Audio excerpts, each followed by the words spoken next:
The broadcast is now starting. All attendees are in listen-only mode. Good afternoon.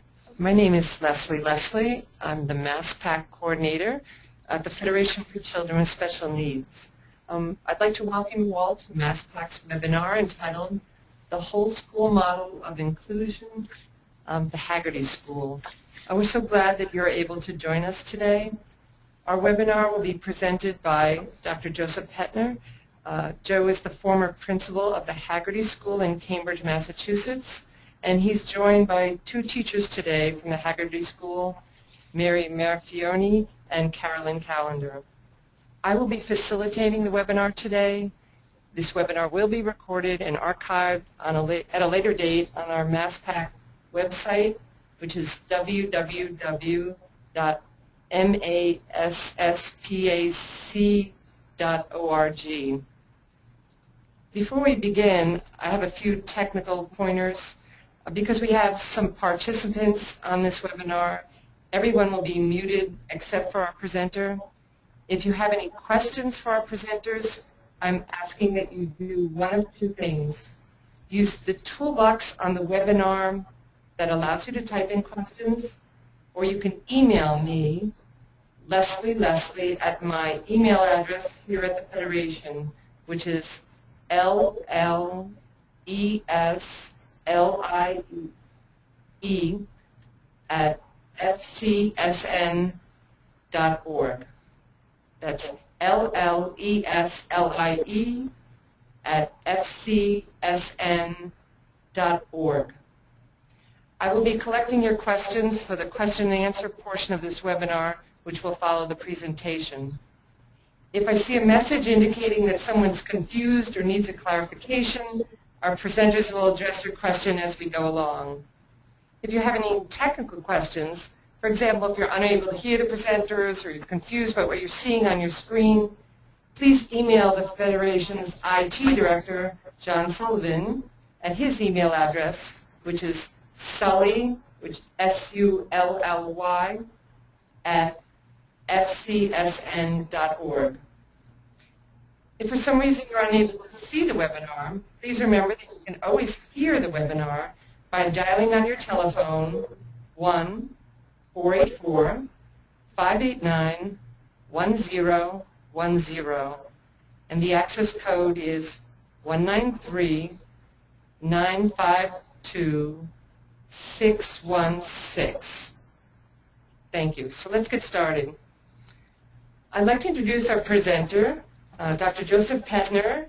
As I said, was the retired principal of the Haggerty School in Cambridge. He's told me he's worked in public education for 40 years, starting in the Philadelphia schools, going on to North Dakota, and returning back here to the East. During his tenure at the Haggerty, he was involved in building a new school facility and the development of the whole school model of inclusion. Joe is currently adjunct faculty member at Lesley University and Wheeler College. He members principals in the Boston metro area through the School Network for Innovative Principals. Welcome, Joe. Thank you for joining us today.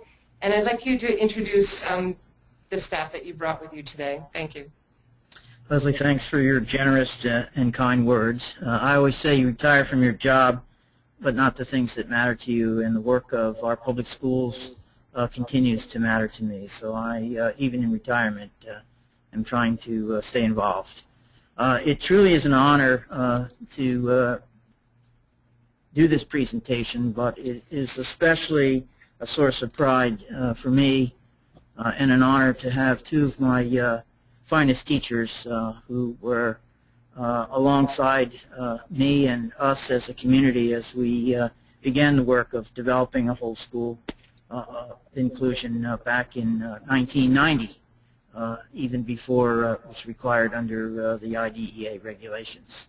So I have Mary Marfione, who got us started by having the first integrated kindergarten at the Haggerty School, and Carolyn Callender, who was alongside of Mary and took up the baton as we moved out of that first year and began to grow our program of inclusion.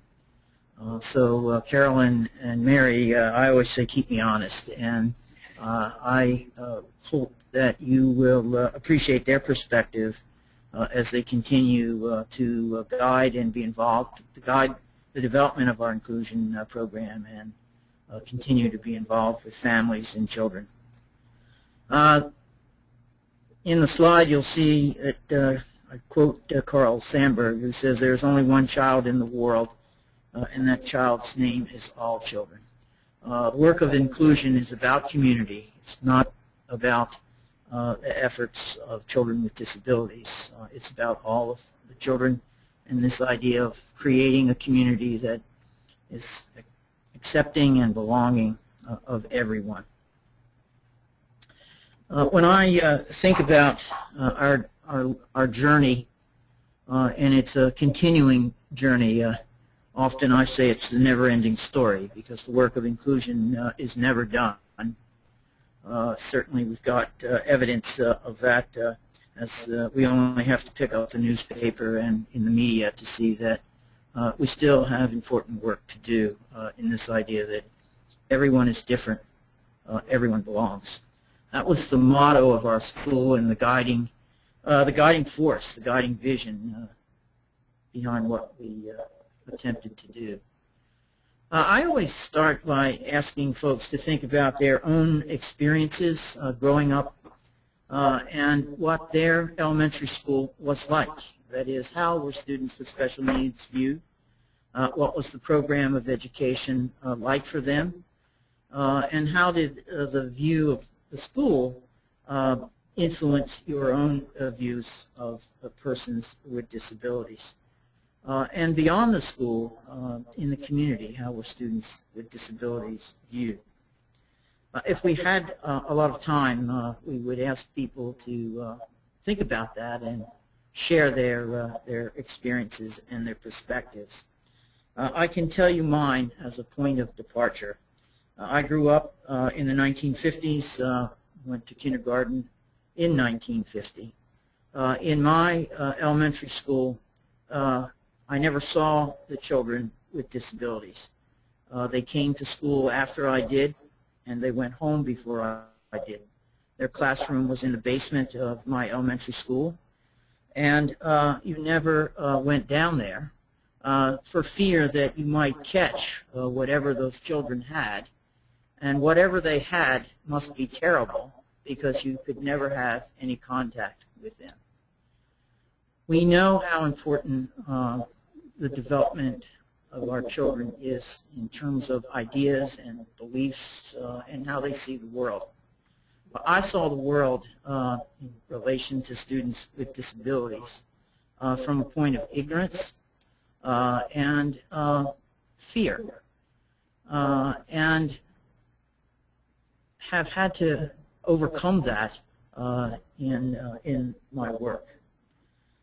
And I start at that premise because before inclusion is anything, it's a set of values and beliefs and how we feel about those values and beliefs. It's not just as that translates into our everyday lives, our neighbors, the people we see in our churches, and the places that we go.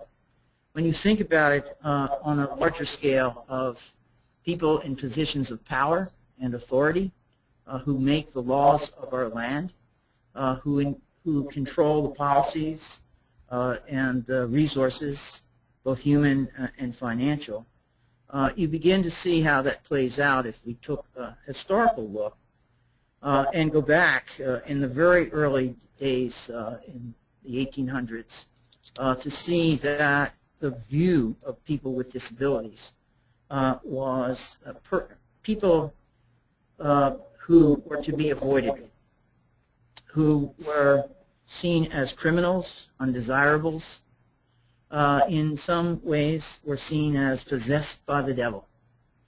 And out of those beliefs and values and the way of seeing people, we did some horrible, horrible things. We put people in institutions. We had no expectation. We didn't even school them until we began to move forward into the 1900s. In fact, the landmark case of 1954, Brown versus Board of Ed, began to open up the world and the opportunities for people with disabilities. Well, I want to talk about this in terms of larger purposes. That is to frame this in terms of, so why do we do this? Why is this important? Well, we have a moral right to do this. That is, children with disabilities are first and foremost children, and they're going to benefit from the same experiences that all children will benefit from, and they'll benefit from the avoidance of the same undesirable experiences that all children should avoid. Inclusion provides opportunities for socialization and friendship to develop. You think about it again in terms of your early years. I talk to people who say they're still friends with people they went to elementary school, their childhood friendships, their neighborhood, and so forth. Inclusion, as I said, is about community. It's about a sense of belonging. It's about this sense that we all are capable in ways that we need to see is how we look and interact with each other. Tom Hare, in his book entitled Eliminating Ableism, says that the role of special education should be to minimize the impact of disability and to maximize the opportunity for children to participate in general education in their natural communities. We have an ethical right, that is to give every child a sense of belonging and value and worth that really influences the overall quality of their lives. Think about messages for all children when all children are not included. Again, the message to me was that there must be something wrong with the children who didn't attend school in the same way that I did. In larger purposes, we think about this as a civil right. That is, access and accessibility should not be denied to anyone based on disability or any characteristic. Children with disabilities have the right to go to the same schools and classes as their siblings, as their neighbors, as their friends. They have the right to an equal educational opportunity. Parents have a right as experts on their own children to pursue the least restrictive environment with the supports and services that we know are needed to have their children be successful. And I want to say this at the outset, that schools ought to see parents as their child's first teacher and ongoing teacher, and to recognize that parents will have a long-range vested interest in their child. The last point around larger purposes, and I made reference to this, is the Supreme Court case, Brown versus Board of Ed. And I won't go into it except to say that the Board of Ed argued that if the court were to order racial integration, it would eventually have to order the integration of students with disabilities into programs with students who do not have disabilities. And when you think about that, in 1954, I think about it in reference to, I was in about 4th grade then, and we were just beginning to recognize this as a legal right. I want to, as we begin, to include some perspectives of people and families as part of why this is universally important for everyone. That is, when you think about it, we're all alike inside. We all want to feel that we belong, to feel loved, that we have friends, and that we're making a contribution in the world. We all have hopes and dreams that we take on this journey of our lives. And again, special education should be about minimizing the negative impact of having a disability. Betsy McNamara, who is Samuel.The.'s mother, I think has had a lot to say about what her hopes and her dreams are for Samuel. John, can you cue that up?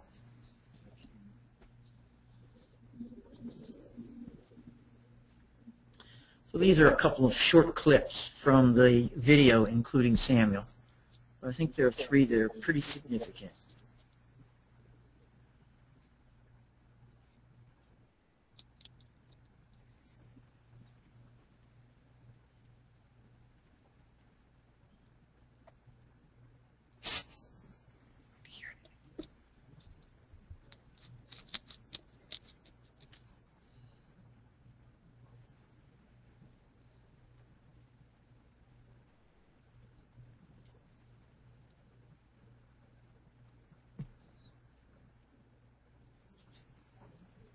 No, it's not.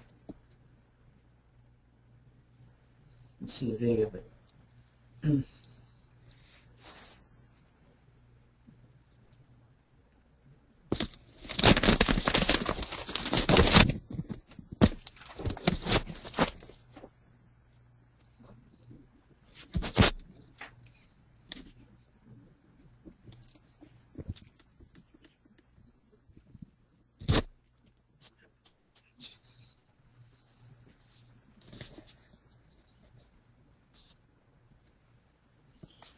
so we're having a little technical difficulty not being able to get the audio, which is actually the most important part of this. So I'm going to skip this part and maybe just summarize.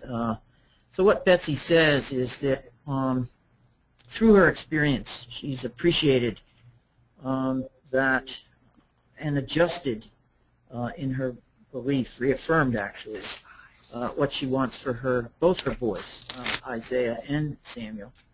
And that is about having friends, finding meaningful relationships in their lives, and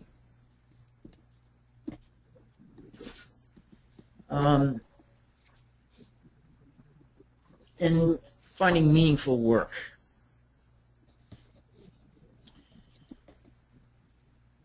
John, should we try, see if we can get Keith cued in?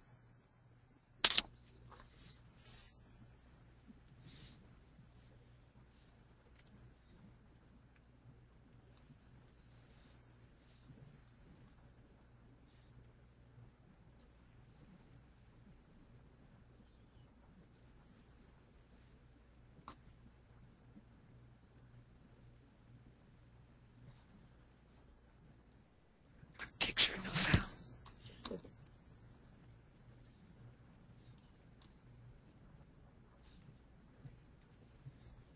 sound.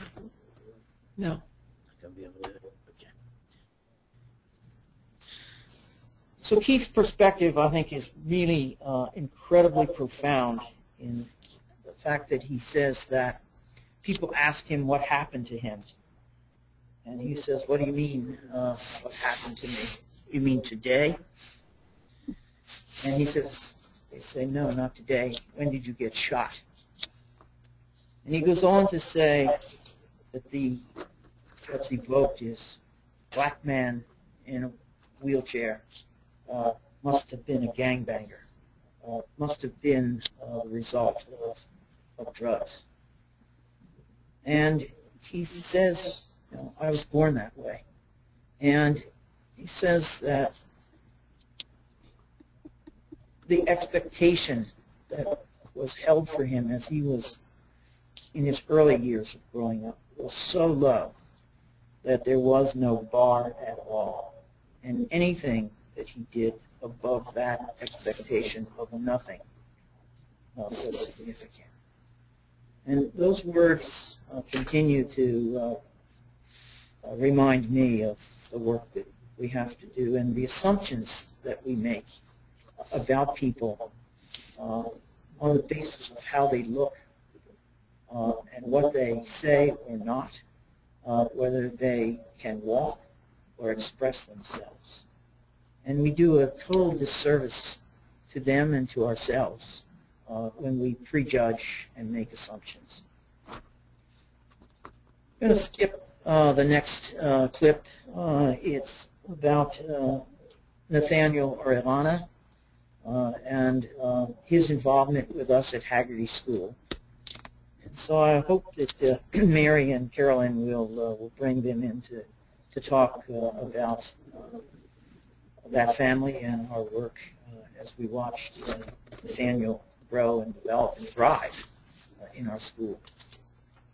A couple of other points, and then I want to actually go into the details of Haggerty School and bring Mary and Carolyn more into this webinar. Ian Donlin has developed this idea of least dangerous assumption. And Ian defines that as in the absence of conclusive data, educational decisions ought to be based on assumptions which, if correct, will have the least dangerous effect on the likelihood that the child will be able to function independently as they grow into adulthood. And when you think about that and the assumptions that schools make about placement and services, and you test those assumptions or those decisions against this assumption, it calls into question whether those assumptions are based on conclusive data.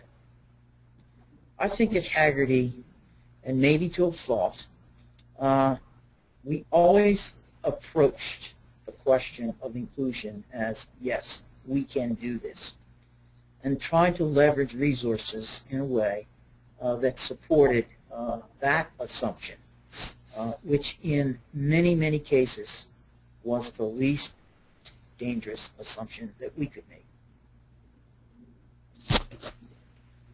Dan Habib frames this much more articulately as he says that we can never be certain of what students with disabilities are capable of doing, and we must assume that they have potential and hold high expectation for them. Mary, Carolyn, and I have lots of examples of kids who would have been written off if we had made assumptions that dismissed their being capable. The idea of people first, again, I think is important to model so that we're recognizing that people are not defined, should not be defined by the label that they've been given. This cartoon, so what do you prefer to be called? Handicapped, disabled, or physically challenged? Joe would be fine.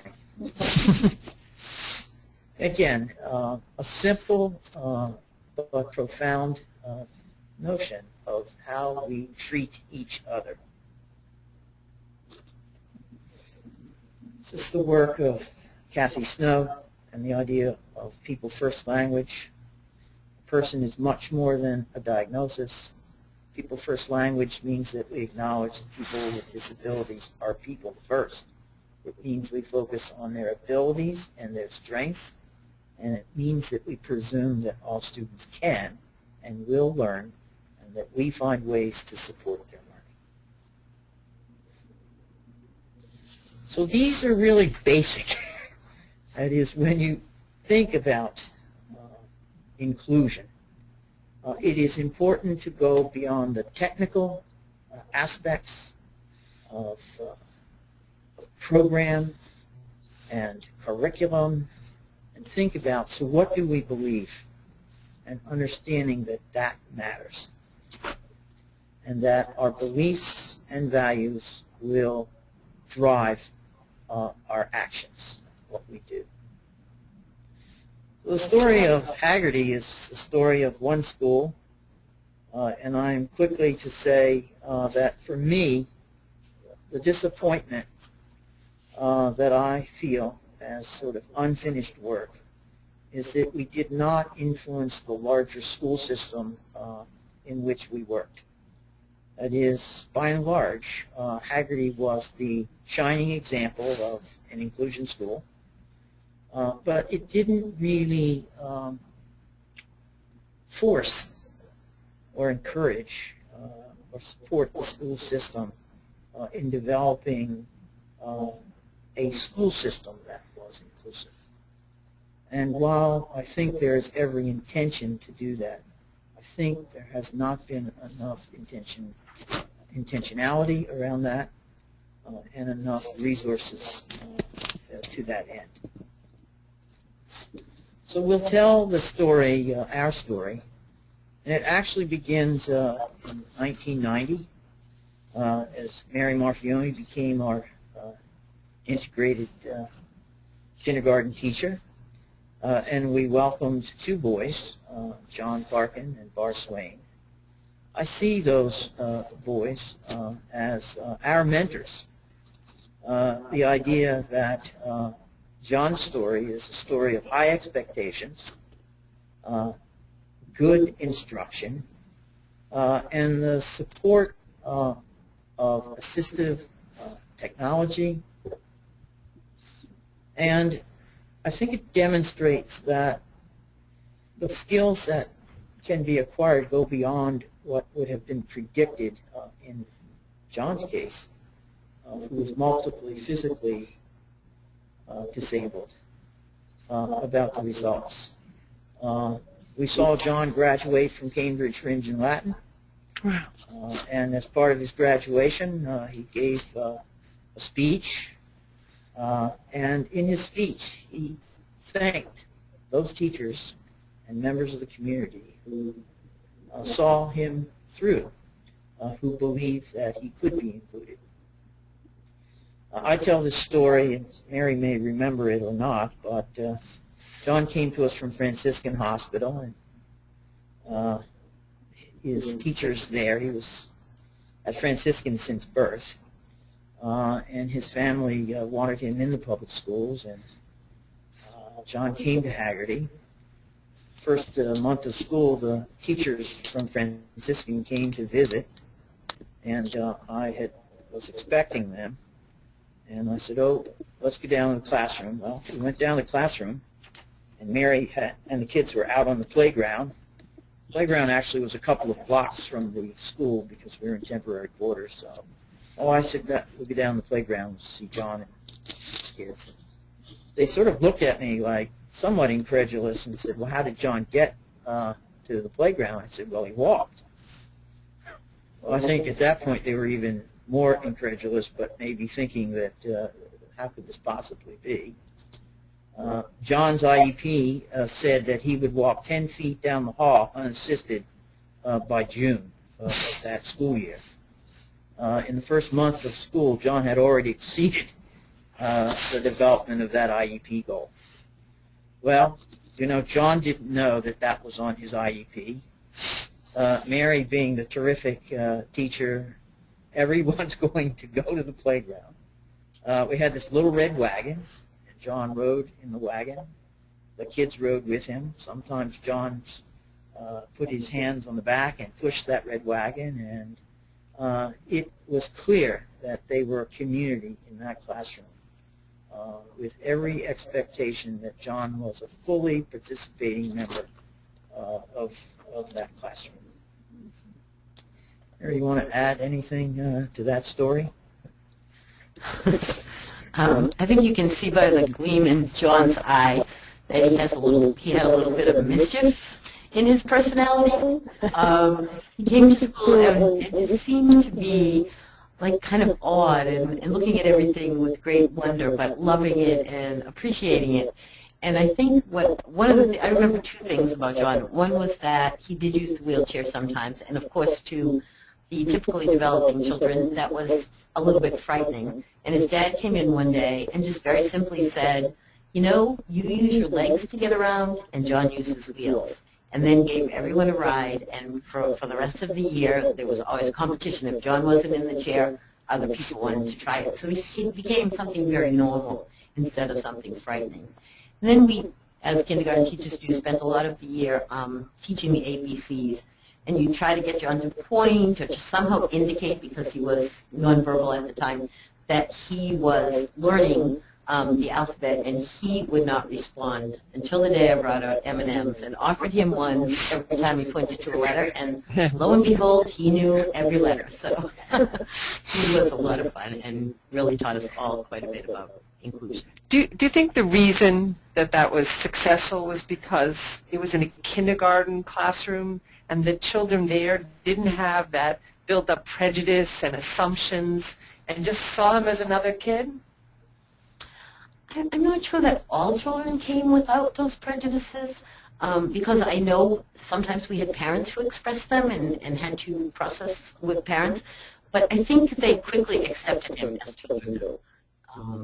And as he grew older, he continued to be supported by the community. I'm not sure. I think your question is a great question, because that's the question we were asked on a number of occasions as we rolled the program out and were involved in it. And I think what is really true is that what Mary said, but what was very different here is that they were now having an experience that took the mystique and the fear and began, the adults around the children talked about this as Mary said, very normal, very natural.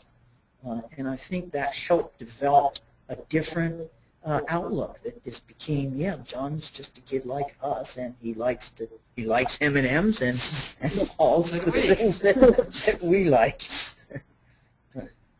But it is a great question, and I think what is really true is if we think about this generation of kids, and if their world is to be more accepting, that we've got to give them experiences that prove that, and that this becomes, this idea that we all belong becomes the order of the day, becomes the way that they live, and that in fact they will think it quite odd if everyone is not included. It will be the exception to that rule.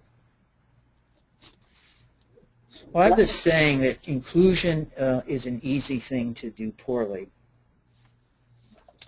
And I have this little clip. John, can we cue this one up? I think what we're going to do is we're going to add all the videos and the clips at the end, so the people will be able to see them on the website version of the webinar. Yes. So this is a wild clip that shows airplane flying in the sky, and people trying to rebuild the airplane as it's flying.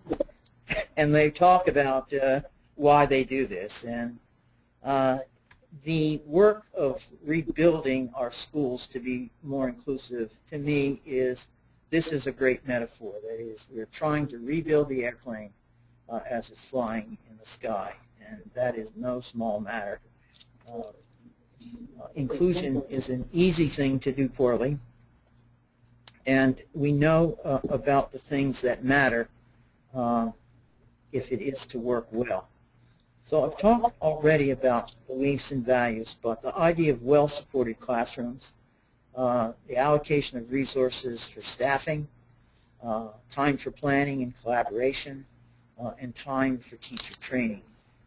And I guess I'd like Mary and Carolyn to say what that is like on the ground, that is at the level at which this work is done.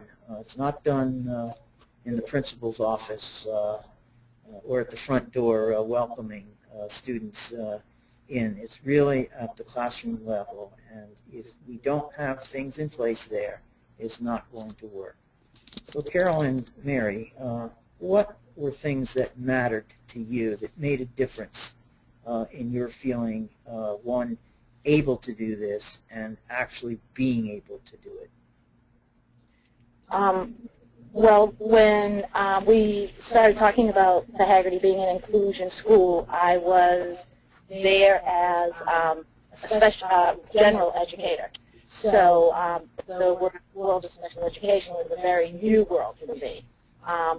And Joe managed to get a group of us registered at Simmons College for some professional development, actually a great deal of professional development.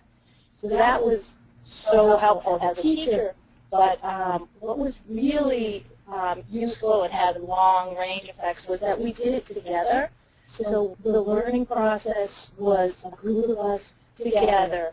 As teachers, often we have to appear to have all the answers and to just know the job cold.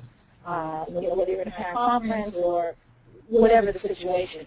But here was an opportunity for us to say, we're not sure, we don't have all the answers, and together find out some information. So we got it at the college level, but as we grew the program in the Haggerty School, we learned so many things encountering individual children, and we used each other as resources. So that was very powerful for me. I would have to agree with Carolyn that the ability to collaborate and have professional discussions about the challenges we were facing, and to be able to admit that we didn't always have the answers was also key. Another big piece of it was that we were staffed well so that the children had the support that they needed.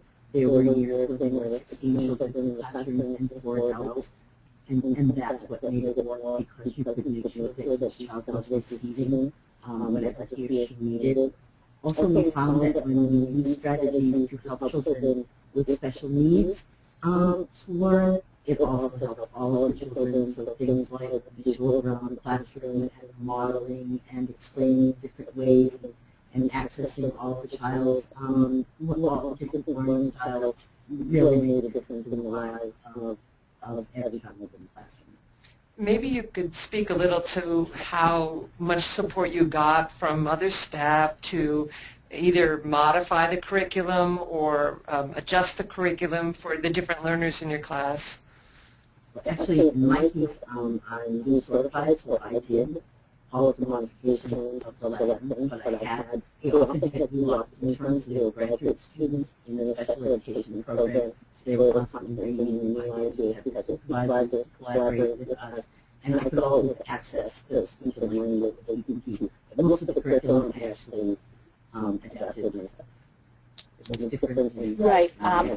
special Right. So me as a kindergarten teacher and then as a first grade teacher, I utilized the learning of the interns that were from Wheelock. And we also had a position at the Haggerty called the inclusion specialist. It was a job that was actually spread throughout the grades. So this person was a person that would come into the classroom. We would talk together about curriculum, behavior supports that we needed in place, ways to adapt for OT issues or PT issues. So I had both the interns, their supervisors who are always very helpful, and the inclusion specialist. So that was the team. One thing I think is unique about this model is that everything seems to be happening in the classroom. I've been in a lot of schools where students are constantly being pulled out for speech and language, or for help in math, or for help in reading, and they're losing the richness of that class, the richness of the class experience, which then the teacher builds on, and this in and out just doesn't really work for a lot of kids. So everything happened within your classroom? You know, actually, Leslie, we've spent a lot of time trying to keep everything in the classroom, and I think over the years we've decided that it's not always in the child's best interest to have everything in the classroom.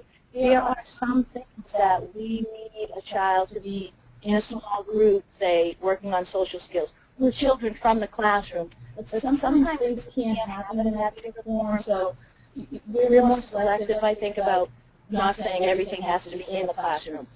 But a lot of the curriculum pieces can happen in the classroom and should happen in the classroom. But sometimes there are other goals on the plan that you happen outside. So, and again, that staffing piece is key.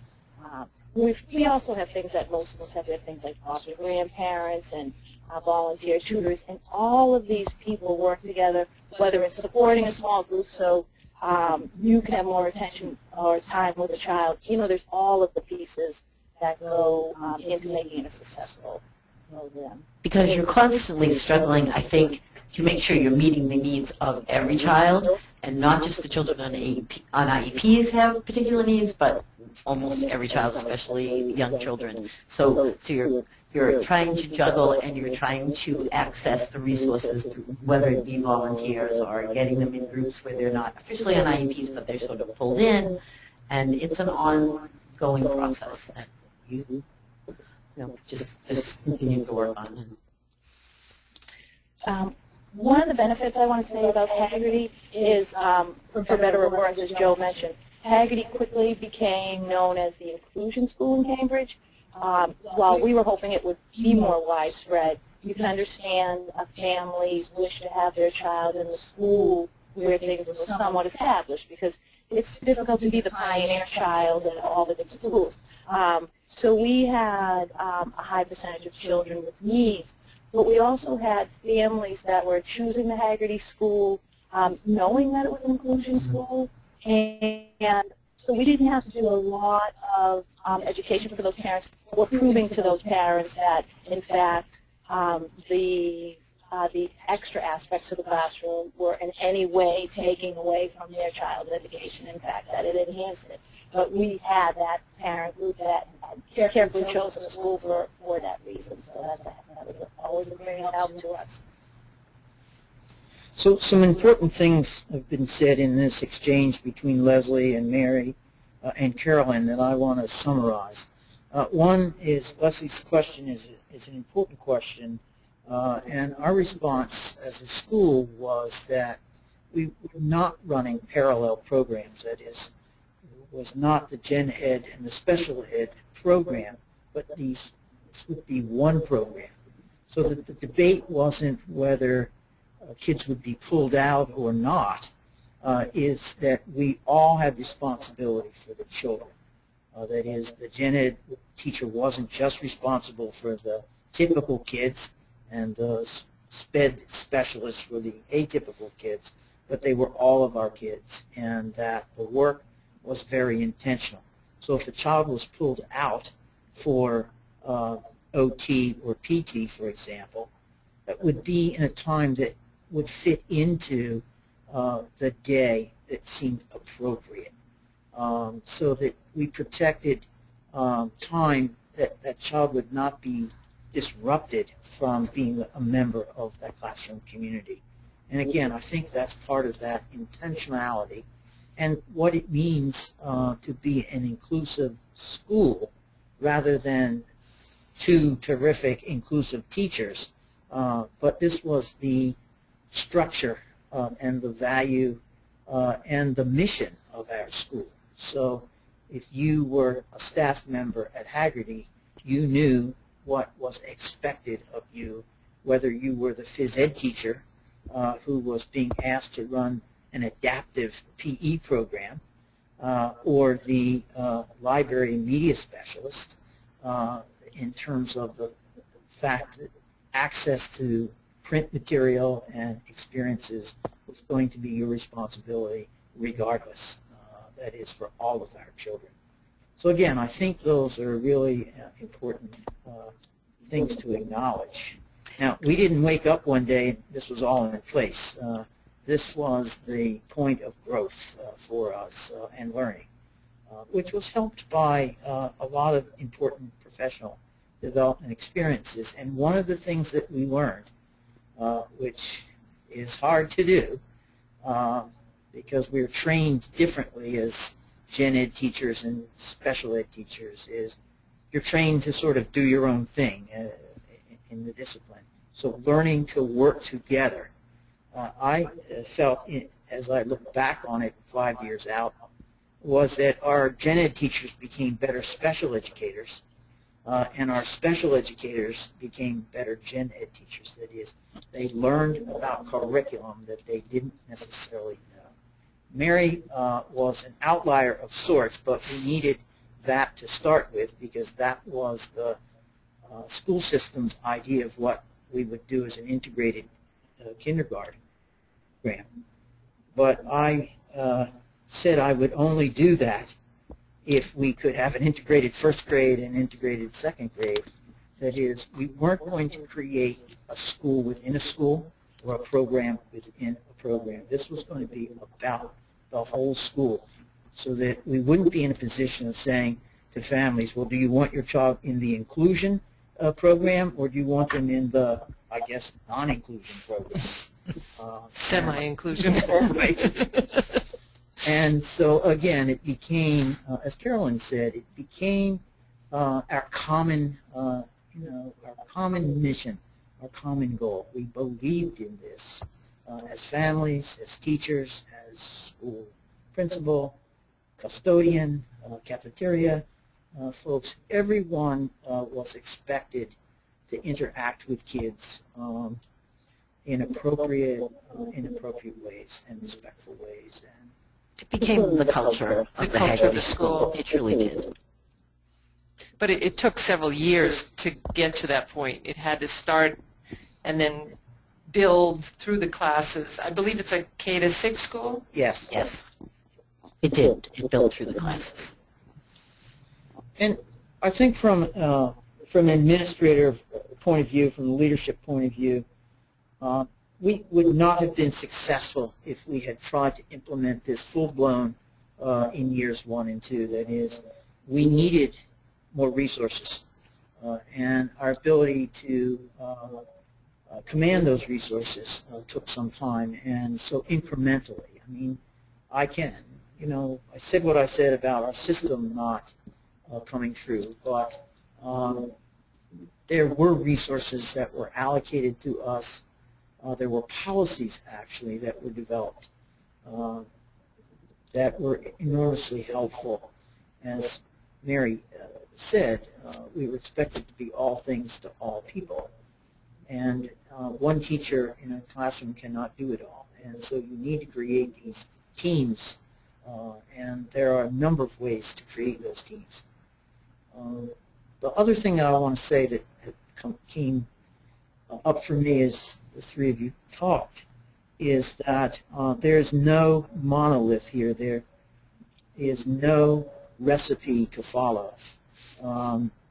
Inclusion can look differently, and it should actually at middle school. It should look differently at high school. But at the heart of it are these core values that say we believe that everyone belongs. And Bill Henderson and I have had this discussion because the O'Hearn School, the Henderson School now, had a co-teaching model. And we never had the luxury of that because we didn't have the financial resources to put a gen ed teacher and a special ed teacher in the same classroom. So our model relied on assistant teachers, relied on interns from Wheelock College, and that became our team. And again, everyone was expected to be involved in the teaching role, in the support role of all children. This wasn't just about kids with disabilities. Derek, this next slide is of Derek Fanad, who's, again, one of our success stories. Derek is now in high school, and I heard he's doing extremely well. Derek, in third grade, the third grade curriculum in Massachusetts is Colonial America. If you go on the website, either the Haggerty website, which is referenced below, or as this webinar gets put online, you'll see that Derek did a colonial monologue, and he became Samuel Eaton. And what you'll see in this video, it's quite inspiring, is the role that his classmates played in helping him say his part in this monologue. It's really quite wonderful. So again, I encourage you to do it because it's an example of the scaffolding, of the resources that come to play in helping every child succeed. We talked about this theme of collaboration and support. In its worst case, it looks like this.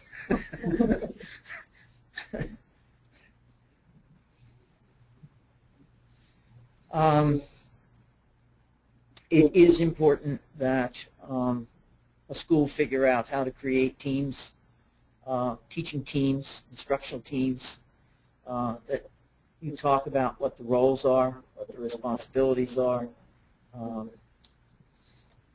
that roles are changing. I call it transdisciplinary.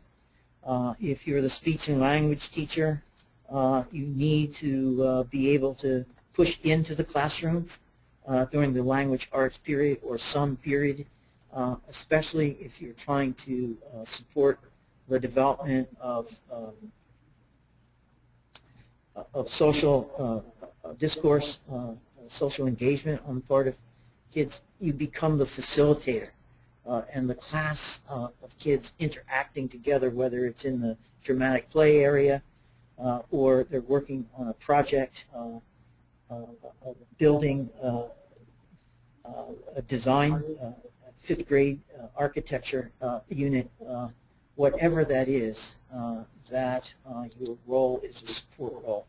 And you use the typical kids as role models and pairing of helping to teach everyone.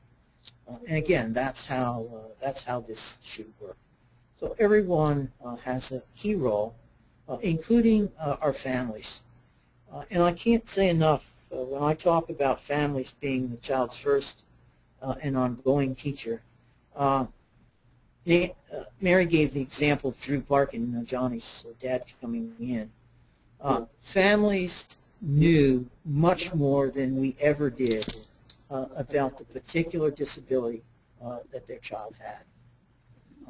And we could give a lot of examples where they helped us either leverage resources or learn about things that we would not have known. And as parents, as families, you should know that you are, in many cases, the best resource because you've done the research. You know a lot that if you would share with the school, we would be ever more so successful in working with the child. I think one of the basis of that is to establish the relationship first between school, teacher, parents, so that there is a free flow of information. A lot of times parents feel, I think, a little uncomfortable bringing information in, saying, well, you know, I don't want to impose on you. I know you have a professional approach to this, but here's what I'm seeing as a parent. And this is what I've learned. And I think if you have a nice, open relationship there, it benefits everyone. And I'm wondering how much time is allotted for developing these teams, developing these relationships, because it's really not there. Well, again, I think you have to start with that basic premise that is the way it should be. That is, we should be collaborative, and there should be structures in place. At the kindergarten level, Mary and Carolyn can both speak to this, of inviting parents in before the start of school to sit down, and now I'm talking about all parents, to have a conference about, so tell me, what should I know about your child? The transfer of information and the beginning of that building of a relationship.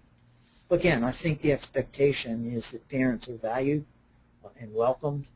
And yes, we will have differences of perspective and experience,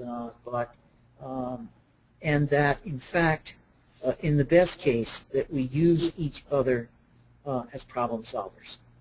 That is, we think through together, so what's happening for this child, and not blame, it's your fault, or it's our fault, or whose fault is it, but to say, here is the problem, what can we do, and to think that through. I have a great example of a youngster who, what we know is that middle school is a very difficult transition for kids, all kids, but particularly for kids with in the moderate to severe range of disability. That is, if they're going to be included. And what you see is, as kids move to middle and high school, that kids in the moderate to severe range often move to more substantially separate settings. But if we are including kids, what adjustments do we need to make, particularly for kids for whom this changing of classes and all of this movement is overstimulating, is just not working. And I have an example of a parent who said, my child came home from middle school the first day and said, I'm not going back, they're torturing me. And she tried to talk to him about it, and for him it was torture. I mean, it was, he couldn't go to his locker, he was confused, he didn't have a map. And the outcome of this is quite wonderful. It's a great success story because the school and the families work together to build a day that took into account what the needs of this child were, and including the fact that his mom had to go with him the first 2 weeks. She finally convinced him to go back and sort of be his guide through the schedule, and because he didn't know that school. It's a brand new school, so physically it was a nightmare for him. He couldn't find his way, and he was, he wanted to do the right thing, and he knew he wasn't. So again, and the school and the family work together in this way that I think is really what we should be trying to create. Can I say something on that, Joe? The collaboration with families is, it's important at the beginning of the year as we get to know families, but ongoing, as teachers, Mary and I think all teachers, have difficulty sometimes teasing out what is a behavior related to a disability and what's the behavior related to being 5 or 6 or 7 years old. So, for instance, I've had a child that every time it's Writer's Workshop, no, I didn't do anything over the weekend, no, and we would read to that child instead, or, we would write our own stories, do all of that modeling. And I'm thinking, it's executive functioning issues, and it's too much for him to remember, and then organize all of it, and he's really not able to do it. And I spoke with the mom, and she said, oh, no, he hates Writer's Workshop, and he does plenty on the weekend, and he's going to tell you about it. So what she would do now is just tell me, he starts cousin over the weekends, over the weekends, part of the weekend. So when Writer's Workshop came, no, I can't remember anything, I didn't do anything over the weekend. I said, well, actually, because it's probative, that's right about that. So, he was playing me, and he was getting away with it. Sometimes an anxious child needs to be first in line, so they're with the teacher, they're seeing where they're going first, it alleviates it all, and in a conversation with the parents, it's no, they just want to be first all the time, and so those ongoing conversations are really important for us. So communication is necessary. Yes, absolutely. So it is necessary, and it can't be left to chance. That is, it's got to be built into the structure of the school. I used my part of my reputation as principal was my creative talent, and so one of the areas of creativity here was that I was able to actually have a building sub. And we used who was familiar with the classrooms, the teachers, the children, so the teachers were not worried about leaving their classrooms. Marie Murphy was someone who was solid, and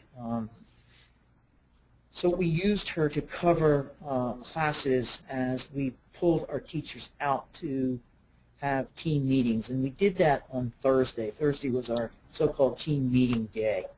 Again, it's an example of trying to create structures in which you build time for collaboration.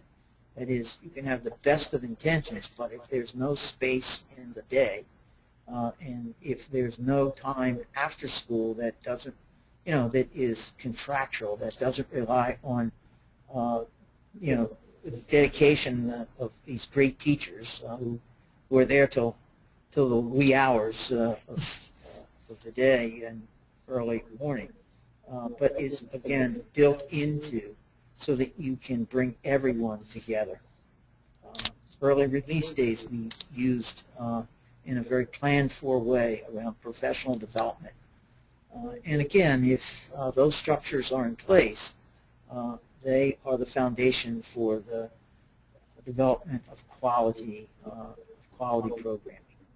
And I say that if we don't do inclusion well, it reinforces the myth that this cannot work. It's not the failure of the child. It's the failure of the school or school system to support the teachers in supporting the child. And so, again, these become really important issues. It's not always a matter of additional money, although Bill Henderson and I say it's not a mechanism for saving money either. That is, if we ought to at least commit the resources that would have been committed if the child was in a substantially separate setting. And certainly what we saw as we included kids in the moderate to severe range of disability, that is, kids who would be in substantially separate or outplacements, is that in fact we would recapture funding, and that funding needs to be invested in terms of programming, staff development and support, the use of technology, communication, equipment, and the like. So again, these are the important aspects, elements, if you will, of a good inclusion program. Again, I have these little cartoons. In our school, there are some teachers who lecture to middle achieving students. You really think that will work for students with special needs? Probably not, but ask yourself, does this kind of teaching work for many other students? Let's figure out how we can teach all the kids. Now, Mary made this point that in helping in the modification, adaptation of the curriculum, the use of technology, any number of things are experienced that all children benefited from this. We became better teachers. I want to save some time at the end, so we're coming to close to the end of our slides here, but again, it's important as we think about this to think about it. I call it, and I think the last slide says, keep your head in the clouds and your feet in the mud. That is, you do want to have a vision, and it needs to be articulated. So why are we doing this? And to be very clear and purposeful about it so people understand it. If you're asking teachers to develop a program, what's the rationale? And as I said, in the early days, our rationale was that it was better for our children. It is now the law as we think about the notion of least restrictive environments. We need to have a common definition, inclusion. In some places that I've visited, inclusion means that kids are physically in the classroom, but their membership as part of that class doesn't exist. Usually they are with an adult in some part of the classroom, and there's never any interaction with their classmates. They're never part of the classroom. So we need to have these working, this common understanding, this common ground for what we're doing and why we're doing it. That is, we're building the understanding and support among our teachers, specialists, all our classroom staff. That is, everyone needs to be part of this and understand it, including our transportation folks, the drivers, the bus monitors, substitute teachers. I did a presentation in Victor, New York, about a year ago. The superintendent had invited me for this professional day, and everyone was there, including the cafeteria staff, the bus drivers. At the end of my presentation, a bus driver came up to me and thanked me for acknowledging that he cares about those children that he drives on his bus, and for acknowledging his role. He says, you know, I'm just the bus driver, but I do see those children every day, and it's true. Everyone, as the significant adults in their life, has an opportunity to support all of our children and all of our families. The work of inclusion needs to be built around best practice and what we know. We know a lot more now, and we need to implement those practices in our work. If you go to the University of New Hampshire's website, developed by the Institute on Disability, there is a paper by Cheryl Jorgensen entitled Essential Best Practices for Inclusion, and it goes through a lot of these elements of what we mean by best practice. District initiatives need to be focused so that teachers don't feel they're going in 15 different directions, doing nothing well, feeling beleaguered about all that's on their plate. Many of the mandates are competing. Do you want us to do this or that? Make up your mind. We can't work in that way. And so we need to build our work around inclusion into larger initiatives. If we're looking at the development of literacy, our literacy work, we need to look at it through the range of our learners so that, again, we're meeting the needs of all of our children. The leadership and support piece, I think, is really, really critical. You need leadership at the school level to be an advocate for resources, to be sure that teachers' concerns are being heard, that there's an instructional leadership team that is influencing the work of teaching and learning at the school level. Where that is not in place, you begin to see splintering of the work. And it is really important that there be a common purpose, a sense that we're working together and we see the relationship we have between our roles. The financial and human resources have to be carefully linked to these best practices. You cannot do this on a shoestring. You cannot lowball this. This is really important work. And again, when we try to lowball or shortchange the resources, things do not go well. We celebrate our progress, both formally and informally. I can remember many of an afternoon where Mary or Carolyn would either bring me down or come up and have something to share, either something, some breakthrough that we could celebrate, or something that was really, that we could see made a difference in the life of that child. It's really, really important because it is hard work, and we don't always feel that there is a recognition of the worth of it. When there are challenges, and there will be, and difficulties, and there will be, there needs to be a process in place where, one, they're acknowledged. Yes, Houston, we have a problem. And two, that we put our heads together to work out the difficulties.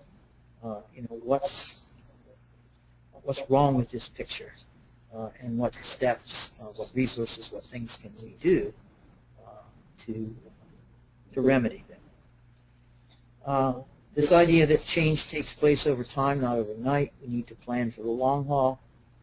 This is not a fad. Inclusion is not a fad. It's the law. And we need to develop schools and school systems that are more inclusive. And I think that's close to I did have some questions that came in from parents who are. Yeah. One of them was the concern about the cuts in budget for professional development and how this seems to be such a key component of this program. And the fact that you seem to use your professional development in a very concentrated way to make this whole inclusion model work. And schools have right now a lot of competing areas of professional development that their staff is looking for. So how did you balance that? And how did you keep professional development in the budget?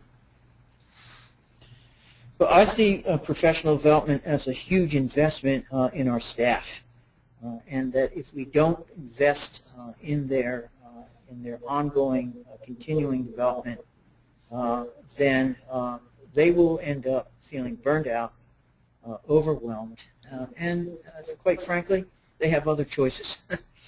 And I think we've got to recognize that.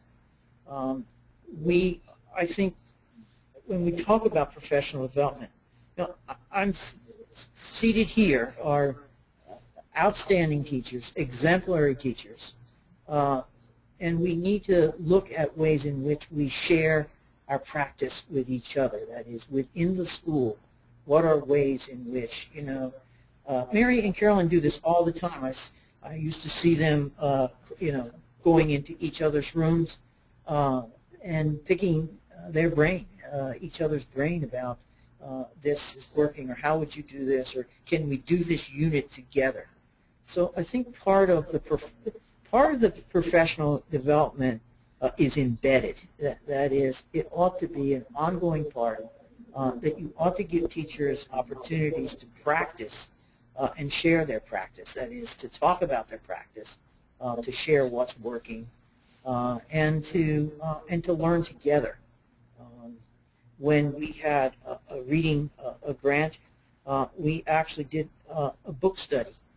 We read Sally Shaywich's Overcoming Dyslexia, a book, and we got to talk about it, and we got to say, so what are the implications for that in our school? What things do we need to learn more about? What work do we need? What's the next level of work? So I think part of it is to think about, and time is money. That is, it's not just about sending teachers to conferences and having people come in, but you need to build in time, either after school time in which we give them stipends, work over the summer in which they're developing curriculum, looking at alignment of curriculum, and the like. Those are examples in which that professional development is our investment in our teachers. And we need our teachers to be in for the long haul. We cannot have this turnstile of teachers coming in, staying for a year or two, and then leaving. We need to have continuity, because that's what they represent. Mary and Carolyn represent 18 years, almost 2 decades, of training and knowledge and experience that ought to be shared with the rest of the staff. So That's how I see it, and I think the responsibility. Talk about leadership. I think the school leaders need to find ways in which we release teachers, and there are a host of ways in which we use time in ways that give back to the teachers opportunities to share and talk with each other about their work. Another parent had asked whether your school had experienced any other people asking to come in and ask to see how it's working on the ground. Did other schools send teacher teams to come in and look, and what was their reaction? All the time. People were coming all the time. You know, sometimes you get a chance to talk to the visitors. Sometimes they're just there to observe. But there was some apprehension. Sometimes, you know, people saying, oh, you know, my principal sent me. We're thinking about doing this. And we're honest about what they fear, which allowed us to talk about our professional development and how, you know, we slowly became a school that saw all the children as all of our children. So my hope is that I was just validating what they were feeling, because it's a big step and it's different from what most people are used to. But we never really had a long time to talk with people, although they came to observe frequently. Maybe the administrator, that's fine, I don't know. And I think that's an important, that is, we're a model of sorts. It is, again, this is not a recipe. You can't sort of tell us what you did and it becomes the blueprint and we take it back and it's going to work. You have to grow it in your own school. But there were lessons learned. There were things that are validating, as Carolyn said. You know, we're worried about this. You know, we don't know it all. Well, okay, yes. So let's prioritize. What things should we work on first, and what things should we put out here for the next you know, the next cycle of our learning and our development.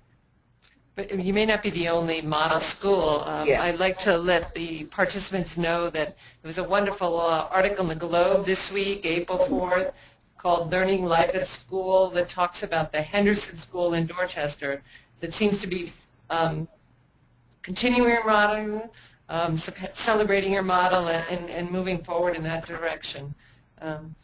One of the things I see is a very strong support from the administrative on top down, and how key that is to make a change in the culture of the school. And then have you reached out at any other principal types of professional development to demonstrate this model and the pluses and challenges to it? Well, I have in this other work that I've been doing as mentoring, and also my work with the Department of Ed in the Greater Boston region with the underperforming schools.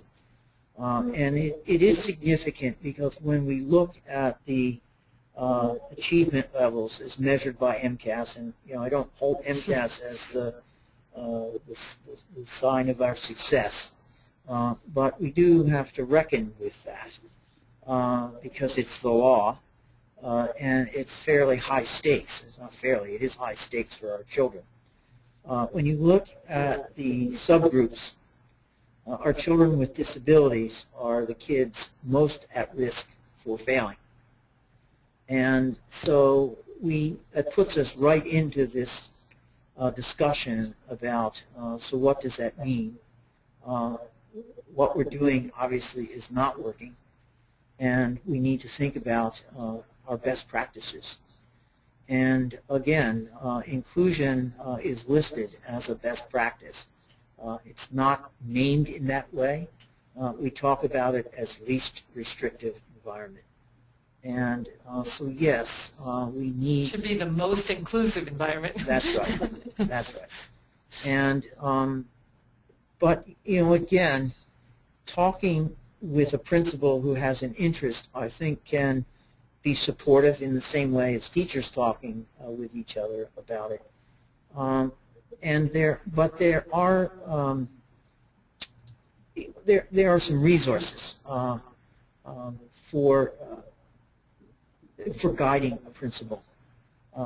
The best practices piece that I mentioned by the Institute on Disability, the National Association of Elementary School Principals has a booklet called What Principals Should Know about inclusive practices, and it also needs to be a conversation, a discussion at the highest level of the organization, at the superintendent, assistant superintendent, and also by the school board.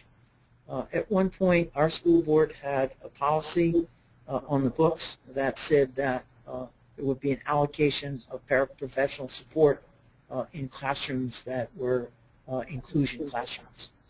And again, that provided some additional supports in ways that was really important as we had classrooms of upwards of 23, 25 kids, and a policy that helps maintain the natural proportion of students, of typical to atypical students. Carolyn made reference to the fact that in Cambridge, which is a school system of choice, families could choose, and families with of children with disabilities saw that this was a continuous program, K through 6, which wasn't always the case for them. And so we had to be concerned that our numbers of youngsters with disabilities was upwards of 28%, 29%, in a city in which the representation of students with disabilities was around 17%. And so when you become overrepresented in that way, it actually serves to undermine the whole point of inclusion, which is the inclusion of atypical kids with their typical peers. And so again, these are policy issues and questions that need to be, a school can't establish that policy on its own. It needs the support of the school board, of the superintendent to do that. And so the building administrator has to bring that up, has to request that be considered. And again, it's not arbitrary. It's based on best practices. It's based on, so what is our model? What are we trying to do here? And what resources do we need? I'd like a quick question to ask the teachers. Parents were interested in knowing, did it get easier? I know there's like a learning curve for every teacher. You need about 3 years to be comfortable in your subject matter and your teaching. Did you have to go through that new training period of about 3 years to feel comfortable with this new model? Oh, I would say definitely, maybe even longer than 3 years. And although in some ways it became easier, maybe because materials were developed and teams were more cohesive, even more so than typical children, every child with special needs is so unique that you're constantly sort of reinventing your curriculum, your methods, your strategies to meet the needs of those children. And I think that is the challenge of special education, to tailor, although we try to meet the needs of every child, to tailor it to those specific children was the challenge. So I'm not sure it got easier. It's definitely an ongoing challenge for us. It's, you know, I teach first grade right now, so the science curriculum doesn't change. I'm teaching the same term math. But it's the children that change, and that's the excitement and the challenge, and that's where your creative energy goes, to making it work for each child. So I think we definitely felt more comfortable, but it's an ongoing, exciting work in progress, I think. So one aspect that I want to bring up is this idea of caseloads and how they can work against supporting inclusion. Again, this little cartoon looks like I have an average of 6 minutes a day to support each of my students with disabilities in regular ed classes. That includes planning, assessing, adapting, teaching, consulting, evaluating, communicating with parents and supervising the paraprofessionals. We had a lot of heated discussion about making sure that the IEP allowed for the kind of consultation that we needed by the specialists, and that could count as the educational minutes that we needed to satisfy. These have to come from somewhere, and when caseloads, when staff is assigned purely around direct service minutes, it doesn't add up. And again, it is trying to develop a new model with an old paradigm. And again, we've got to rethink what we're doing. I continually worry about this as the need for new paradigms if we're going to really be able to include our kids. We've got old models based on old ideas. Mary and Carolyn both raised this issue of all special needs are not created.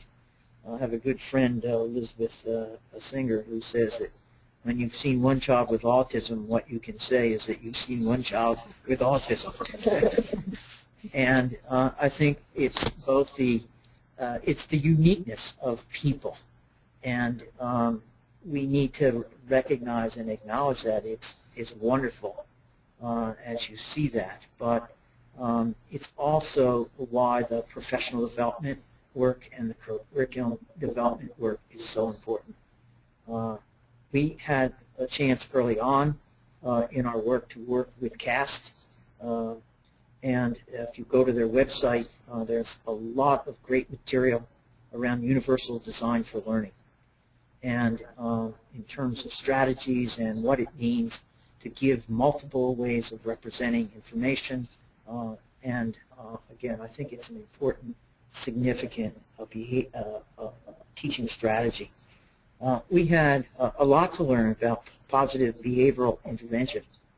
Probably the most challenging kids to include are kids who have behavioral, who are presenting behavioral challenges. So again, we need to learn about what it means to have positive behavioral interventions and plans. So this is the big menu of things, and you don't learn about it in any month, in any year, but over time.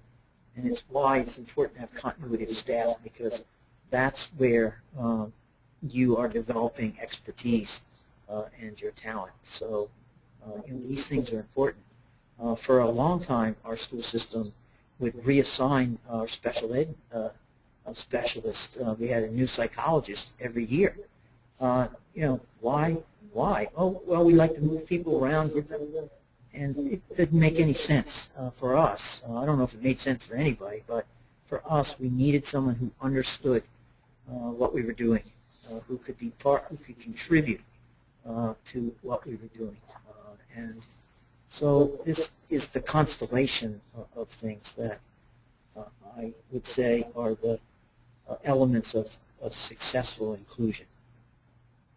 So again, I have this little cartoon that says we keep our heads in the clouds and our feet in the mud or on the ground.